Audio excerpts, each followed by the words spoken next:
Assalamualaikum Bu Ida. Waalaikumsalam warahmatullahi wabarakatuh, Bu Nana. Selamat pagi Bu. Selamat pagi. Gimana kabarnya Ibu? Alhamdulillah baik dan sehat. Alhamdulillah. Begini Bu, maksud kedatangan saya hari ini yakni untuk melakukan wawancara dengan Ibu sebagai pimpinan Kepala SDN Kupang 2 Jetis. Boleh nggih Ibu? Monggo bisa dimulai. Untuk yang pertanyaan pertama Ibu, Ya, selama ini bagaimana Bu Ida dapat mengidentifikasi kasus-kasus yang merupakan dilema etika maupun yang merupakan bujukan moral? jika masalahnya dihadapkan pada pilihan yang sama-sama baik, artinya dilema etika. Namun jika pilihannya satu benar dan satunya salah, maka merupakan bujukan moral. Melihat dari berbagai sudut pandang yang berbeda, lalu menimbang secara matang. Demikian Ibu. Jadi untuk yang kasus dilema etika berarti benar dengan benar gitu ya Bu Benar ya? dengan benar. Kalau bujukan Dinamakan moral, dilema yang agak sulit ini karena benar sama benar. Untuk yang kedua ini Bu, untuk kasus-kasus di mana ada dua kepentingan yang sama-sama benarnya maupun sama-sama mengandung nilai kebajikannya, selama ini bagaimana Bu Ida menjalankan pengambilan keputusan tersebut di sekolah? Kami selama ini tidak pernah mengambil keputusan secara sepihak, tetapi utamanya kami bisa melaksanakan, melibatkan dari beberapa yang berkepentingan yang ada di lembaga kita. Satu yaitu dengan melihat kondisi atau fakta yang ada seperti apa. Yang selanjutnya mengkomunikasi atau mendiskusikan semuanya dengan warga sekolah dengan melihat pertimbangan dari berbagai sisi. Yang selanjutnya fokus utamanya yaitu selalu kepada murid. Jika harus mengambil keputusan yang kedua-duanya baik, yaitu yang tadi dikatakan dilema etika, yaitu dengan melihat mana yang paling berdampak pada murid. Jadi segala keputusan yang diambil didasarkan dari keberpihakan kepada kepentingan murid. Ya. Berarti dilihat dari kepentingan muridnya. Baik Ibu. Untuk selanjutnya Ibu, mungkin ada langkah-langkah atau prosedur seperti apa yang biasanya Bu Ida lakukan selama ini dalam mengambil keputusan tersebut? Benar, ada beberapa langkah atau prosedur ini. Sementara yang selama ini kami lakukan yaitu satu, mengidentifikasi permasalahan itu apa sebenarnya. Yang selanjutnya mencari tahu fakta yang ada bagaimana. Kemudian yang ketiga mencari solusi, misalnya dengan cara diskusi atau bermusyawarah, bertanya kepada ahlinya atau kepada mereka yang lebih berpengalaman, yang lebih tahu, sehingga mendatangkan mereka sehingga bisa menghasilkan hasil yang lebih baik. Yang selanjutnya juga bisa mempertimbangkan adanya konsekuensi hukum atau bertentangan dengan peraturan setelah keputusan itu dibuat. Baik Ibu. Jadi ada beberapa langkah gitu Bu ya, prosedur betul. Yang harus dilakukan. Iya, tidak langsung tapi melalui tahap-tahap itu juga. Tahap-tahapnya. Selanjutnya hal apa saja yang selama ini mungkin Bu Ida anggap efektif dalam mengambil keputusan pada kasus-kasus dilema etika? Kami biasanya untuk menuju keefektifan selalu menganalisis masalah tersebut dengan baik dan matang, sehingga ketemu akar masalahnya di mana dan mengutamakan utamanya kepentingan murid itu sendiri. Jadi ini Bu ya, kembali lagi ke kepentingan kepada murid. Siswa atau murid. Selanjutnya Ibu, mungkin selama ini dalam mengambil keputusan begitu Bu ya, ada tantangan. Mungkin bisa dibagi pengalamannya Ibu, tantangan-tantangan seperti apa yang Bu Ida hadapi selama menangani kasus dilema etika tersebut? Memberikan solusi yang terbaik dengan mempertimbangkan keduanya. Kemudian tidak ada pihak yang merasa dirugikan karena pengambilan keputusan itu melibatkan berbagai pihak. setiap individu memiliki cara pandang yang berbeda. Bagaimana cara menyatukan berbagai pendapat itu sehingga dapat dihasilkan satu keputusan yang utuh dan dapat dilaksanakan bersama-sama. Oh, jadi itu Bu ya tantangannya Bu ya. Iya. Karena berbagai pihak. Berbagai pihak, akhirnya agar tidak merugikan satu sama lain, tetap kita musyawarah yang baik. Oke. Selanjutnya Ibu, untuk pertanyaan selanjutnya ya Bu, apakah Bu Ida memiliki jadwal atau sebuah tata kelola tertentu dalam menyelesaikan kasus dilema etika? Apakah mungkin Bu Ida langsung menyelesaikannya di tempat atau memiliki jadwal tertentu untuk menyelesaikannya Bu? Kemudian untuk bentuk atau prosedurnya itu seperti apa? Iya, terima kasih. Ini saya lanjutkan lagi untuk yang selanjutnya. Untuk masalah keputusan dilema etika ini kami tidak mempunyai jadwal khusus, tetapi kita mempunyai tata kelola dengan menganalisa pertimbangan dan mendiskusikannya yang baik secara formal. Secara formal ini contohnya misalnya melalui rapat-rapat intern kita langsung bisa memberikan gambaran bagaimana caranya, atau dengan mengadakan pembinaan bisa melalui KKG, ini bisa melalui workshop, ini bisa kita berikan secara langsung.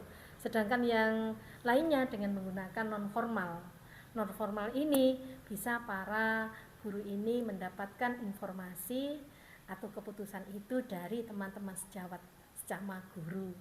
Itu yang kita maksudkan. Gitu. Ya. Jadi tidak ada jadwal khusus tertentu tidak gitu ada, Bu ya? Tidak ada. Selanjutnya Ibu, mungkin ada seseorang atau faktor-faktor apa yang selama ini dapat mempermudah atau membantu Bu Ida dalam mengambil keputusan kasus-kasus dilema etika?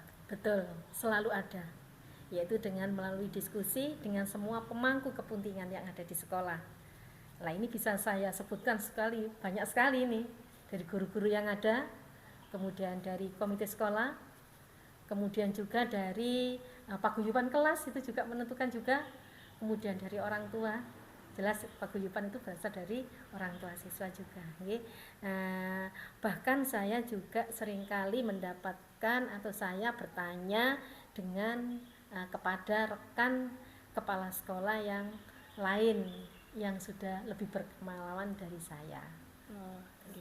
Jadi ada faktor lain Bu ya yang membantu. Faktor lain yang membantu, tidak sendiri. Selalu ada tambahan. Gitu. Baik Ibu. Dari semua hal yang telah Bu Ida tadi sampaikan, mungkin ada pembelajaran atau hikmah yang bisa dipetik selama ini dalam Bu Ida mengambil keputusan tersebut. Pembelajaran bisa diambil dari dilema etika ini, yaitu sebelum mengambil keputusan harus menganalisa kasusnya terlebih dahulu. Bagaimana? Yaitu dengan menganalisa yang bagaimana cara penganalisaan itu kita selesaikan. Selanjutnya mempertimbangkan dengan matang, karena setiap keputusan pasti tidak mungkin membuat puas semuanya.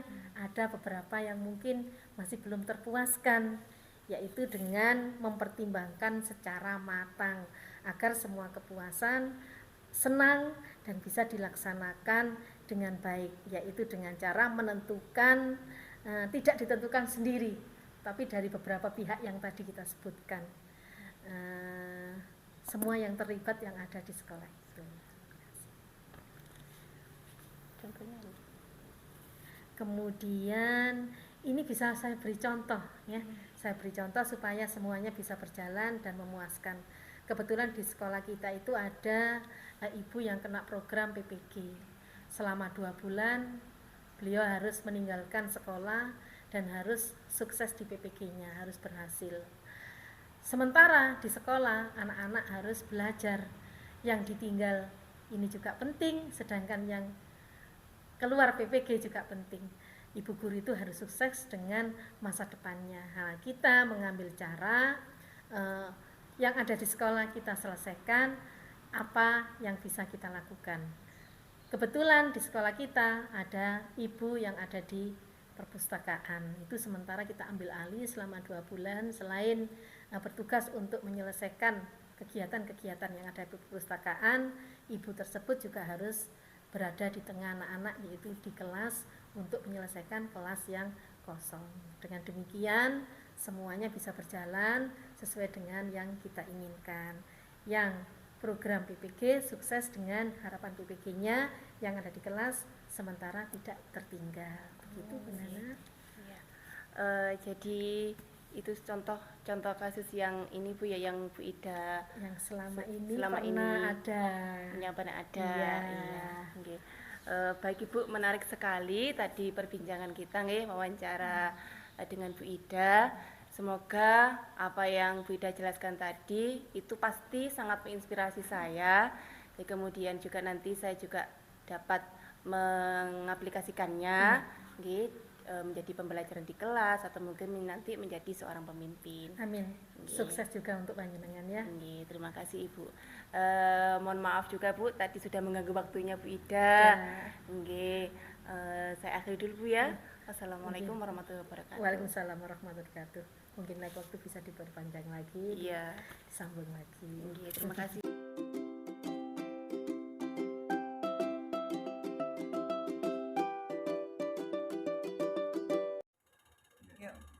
Assalamualaikum Bu Leri. Waalaikumsalam. Selamat pagi Bu. Selamat pagi. Gimana kabarnya Bu? Alhamdulillah sehat, semangat. Alhamdulillah sehat semangat. Oke. Masih puasa ya Bu? Masih. Nah, sebenarnya juga masih puasa ya. Alhamdulillah. Alhamdulillah. Semoga kuat Ibu nanti sampai 30 hari ya. Amin. Amin. Ini Bu, tujuan saya datang ke sini ingin melakukan seperti saya wawancara dengan Ibu selaku kepala SDM Negeri 3. Ini untuk tugas saya Ibu. Iya. Tugas saya di demokrasi kontekstual terkait pengambilan keputusan. Iya. Boleh Bu ya? Monggo Bu. Baik, terima kasih Bu. Ini masih besok Bu ya, pertanyaan yang pertama. Selama Ibu menjabat sebagai kepala sekolah, Iya. atau mungkin sebagai guru juga boleh, bagaimana Ibu dapat mengidentifikasi kasus-kasus yang merupakan dilema etika atau mungkin kasus-kasus yang berupa tujuan moral. Baik. Oke, terima kasih Bu. Selama ini menurut pemahaman saya ya Bu ya, untuk kasus dilema etika, namanya saja dilema ya Bu ya. Tentunya di sini dalam kasus tersebut tentunya mengandung hal-hal yang suatu dilema. Artinya dalam pengambilan keputusan ini kita harus betul-betul memperhatikan nilai-nilai yang ada di dalamnya. Dilema etika tidak mudah bagi kami, memang satu permasalahan yang mengandung dilema etika ini. Yang biasanya kami gunakan untuk mengidentifikasi, kami pelajari dulu permasalahan ini. Nilai yang terkandung di dalamnya. Untuk dilema etika ini biasanya benar melawan benar, begitulah. Jadi kalau kita mengambil keputusan ini benar, yang ini pun juga benar, begitu. Jadi makanya kita jadi dilema ini, nah seperti itu. Jadi kita pelajari dulu. Kalau untuk rujukan moral sudah jelas, artinya di sini suatu permasalahan atau kasus ini melibatkan dua hal, atau yang satu salah, yang satu benar, begitu ya Bu Usni. Pemahaman saya begitu sudah lebih jelas, artinya lebih mudah kita mengambil keputusan. Kalau untuk yang rujukan moral ini ya Bu, biasanya ini yang tentunya bertentangan, dan salah satu yang berkaitan dengan pelanggaran dan lain sebagainya. Memang untuk yang dilema etika ini Bu, yang kita butuh suatu pembelajaran, suatu proses untuk mengambil keputusan yang terbaik, yang bisa diterima, yang tidak merugikan, biasanya begitu. Jadi untuk identifikasi kasusnya itu tadi dipelajari dulu Bu ya. Betul. Kalau yang tadi dilema etika berarti antara benar dan benar, kalau yang tujuan moral antara benar dan salah. Oke. Karena begitu Bu, selama ini bagaimana Ibu bisa menjalankan pengambilan keputusan di sekolah, terutama untuk kasus yang dimana ada dua kepentingan yang sama-sama benarnya tadi, atau keduanya mengandung nilai kebajikan yang sama. Iya. Selama ini Bu Us di sekolah ini kami tidak pernah mengambil keputusan secara sepihak, artinya langsung kami ambil keputusan sendiri begitu, tidak pernah gitu. Jadi kami melibatkan seluruh dewan guru. Yang pertama, kami harus berdiskusi dulu karena ini menyangkut masalah moral begitu. Jadi jangan sampai kita dalam mengambil suatu keputusan ini nanti di kemudian harinya kita mendapatkan suatu masalah baru begitu atau merugikan pihak lain dari keputusan kita, jangan sampai seperti itu. Jadi tentunya kami harus melibatkan Bapak Ibu guru. Bila mana ini menyangkut siswa, kami harus melibatkan siswa juga, kami harus mendengarkan suara dari siswa. Bila mana menyangkut orang tua, kami harus menghadirkan, kami harus berdiskusi dengan wali murid gitu Bu.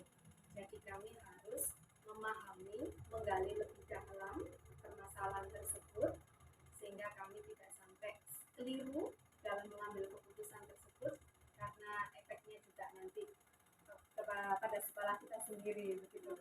Baik Bu. Jadi keterlibatan semua pihak gitu ya. Betul sekali. Sehingga nanti bisa mendalami lagi permasalahan. Betul sekali. Terus selanjutnya Ibu, mungkin ada langkah-langkah atau prosedur seperti apa yang biasanya Ibu lakukan selama ini dalam menghadapi kasus seperti ini? Terus untuk masalah atau kasus yang dilema etika itu tadi Bu ya, tentu kami menyelesaikannya dengan berdiskusi. Dari berdiskusi itu kami mempelajari masalah tersebut, kami menguji dulu permasalahan tersebut. Permasalahan tersebut kita uji kebenarannya dulu. Nilai-nilai kebajikan apa yang ada di dalamnya tersebut. Masalah ini atau kasus ini menyangkut uji legalitas enggak? Berkaitan dengan hukum enggak? Kalau misalnya kita mengambil keputusan A misalnya, ini nanti kita berkaitan dengan hukum tidak? Bertentangan dengan hukum tidak? Ataukah misalnya bertentangan dengan peraturan kode etik sekolah gitu. Nah, berarti kita harus mempertimbangkan ini sekalipun kita tetap memperhatikan nilai moral gitu ya Bu ya. Ini. Nah, jadi prosedurnya kita mempelajari bersama-sama, kita menguji kasus tersebut. Dari semua pihak yang terlibat ini, mereka bisa menentukan keputusan yang terbaik nanti seperti apa gitu. Jadi tadi pertama didiskusikan dulu, kemudian diuji, Iya, apakah ada pengetahuan hukum, betul ya, kemudian nanti bisa diambil penyelesaian. Baik. Lalu selanjutnya Ibu, hal-hal apa saja yang selama ini Ibu anggap efektif dalam pengambilan keputusan atau kasus dilema etika? Iya.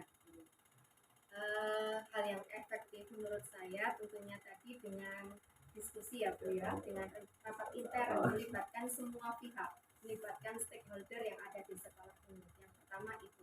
Kemudian salah satu cara saya sendiri, Gus, saya sering belajar dari pengalaman kepala sekolah yang sudah senior, Gus. Jadi kemungkinan mereka pernah mengalami suatu masalah atau kasus-kasus yang sama dengan saya ingin mempelajari seperti apa teknik mereka dalam mengatasinya. Nah, ini bisa saya pakai referensi, bisa pakai pertimbangan, begitulah Bu. Nah, karena dalam dilema etika ini kita tahu karena memperhatikan nilai moral yang kita junjung ini, nilai kebajikannya, kadang-kadang kita menyisihkan hal-hal yang artinya yang ada pelanggaran sedikit misalnya begitu. Kadang-kadang kita toleransi lah, kita ambil kebijakan lah begitu, karena kita mengambil atau mengutamakan nilai moralnya begitu Bu. Ya itu tadi supaya tidak ada hal yang negatif atau permasalahan yang baru di akhir penyelesaiannya itu begitu Bu. Jadi yang dianggap efektif tadi bisa bertanya dengan yang senior Betul sekali ya. Paling tidak kita mencari masukan dari pihak luar misalnya begitu nih. Selanjutnya itu mungkin ada tantangan ya. hal apa saja selama ini yang merupakan tantangan dalam Ibu mengambil keputusan? Iya, iya Bu Us, karena ini tadi masalah moral Bu Us, karena harus menyangkut nilai kebajikan, yang salah satu kadang di sini perlu kebijaksanaan pada hal-hal yang mungkin yang dianggap kurang baik, tapi kita toleransi seperti itu. Tantangannya salah satunya ini dari berbagai pihak yang kita libatkan dalam rapat atau dalam diskusi pengambilan keputusan ini, kadang-kadang kita tidak satu visi, tidak satu arah, begitu. Kembali pada karakter masing-masing orang. Kadang-kadang mereka memiliki pendapat yang berbeda dan mereka tetap mempertahankan pendapat mereka dengan tentunya dengan alasan mereka masing-masing. Nah kan gitu Gus, itu dari pihak Bapak Ibu guru sendiri.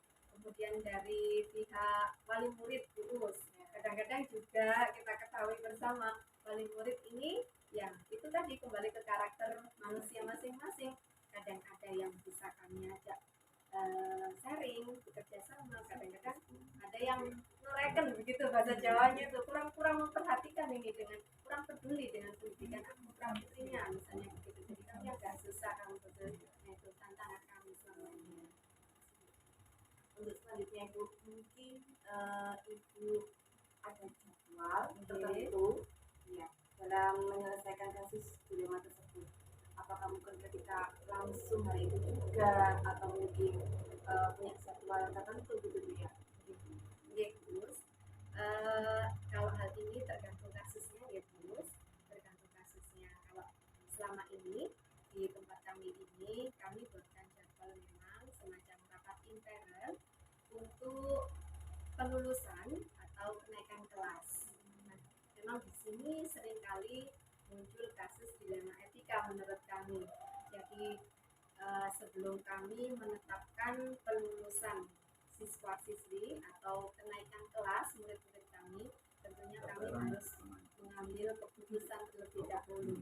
Banyak sekali kasus yang ada khusus, salah satunya misalnya siswa yang harusnya naik tapi banyak pertimbangan, misalnya sering tidak masuk, tidak mengerjakan tugas dan lain sebagainya. Nah, ini termasuk dilema etika khusus. Jadi di sini kami buatkan jadwal khusus semacam rapat intern begitu. Untuk permasalahan yang lain, saya kembali pada tergantung permasalahannya. Bila mana kasus tersebut membutuhkan segera untuk diselesaikan, pasti kami akan segera berdiskusi untuk mengambil keputusan tersebut.